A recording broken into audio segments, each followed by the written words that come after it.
కాబట్టి నాకు పెద్దగా వారి గురించి మాట్లాడేంత అవగాహన లేదు. కానీ నేను విన్నాను, తెలుగువాడు పోయి హిందీలో కూడా టాప్ హీరోల లిస్టులో అక్కడ ఎంత కొనియాడబడ్డాడో విన్నాను. అలాంటి మహానటుడు ఎప్పుడో అలనాడు ఆ పెద్ద నటుల జాబితాలో నటుడు తెలుగువాడు కావటం చాలా గర్వంగా ఉంది.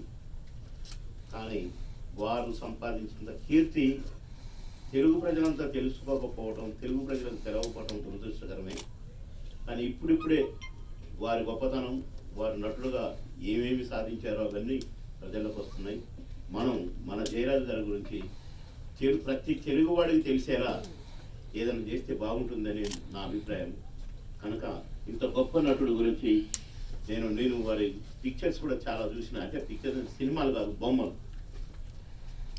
చాలా ఆశ్చర్యం వేసింది నాకు. అంటే నాకు తెలియదు. నాకు ఈ మధ్య కాలంలో తెలిసిన దగ్గర నుంచి కూడా నేను ప్రతిసారి వారి బర్త్డేకి వస్తున్నాను. నా అదృష్టంగా భావించి వస్తున్నాను. నన్ను ఇన్వైట్ చేసే ప్రతి ఆర్గనైజర్ కూడా ధన్యవాదాలు తెలియజేస్తున్నాను. ఇలాంటి మహానటుడు మళ్ళీ పుట్టాలి.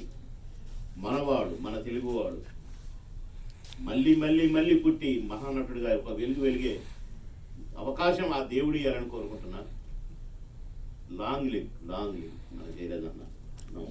నెక్స్ట్ మనం విశ్వనాథ ప్యానల్ గెలుస్తుంది అన్న, విగ్రహం కావాలంటే అన్నది బయటరాజు గారి. విశ్వనాథ ప్యానల్ గెలుస్తుంది, విశ్వనాథ గెలుస్తుంది మా ఎలక్షన్లో. చెప్పండి.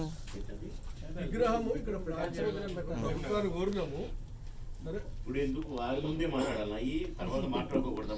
మనం నెక్స్ట్ ప్యానల్ గెలిచేది మనమే. మీ అందరి ఆశీర్వాదంతో గెలనివ్వండి. ప్యానల్ ఖచ్చితంగా మనం మాట్లాడదాం, చేద్దాం, అది జరుగుతుంది. కానీ వారి ముందే ఎందుకు? ఖచ్చితంగా ఇక్కడే ఉండేటోడు, వింటుంటాడు. నా ముందే మాట్లాడతారా? బయటకు పోయిన తర్వాత మనం ఎవడు దగ్గర వాడితే నేను పోయిన బర్త్డేకు అటు పోయిన బర్త్డేకి వచ్చినప్పుడే విన్నా ఇది.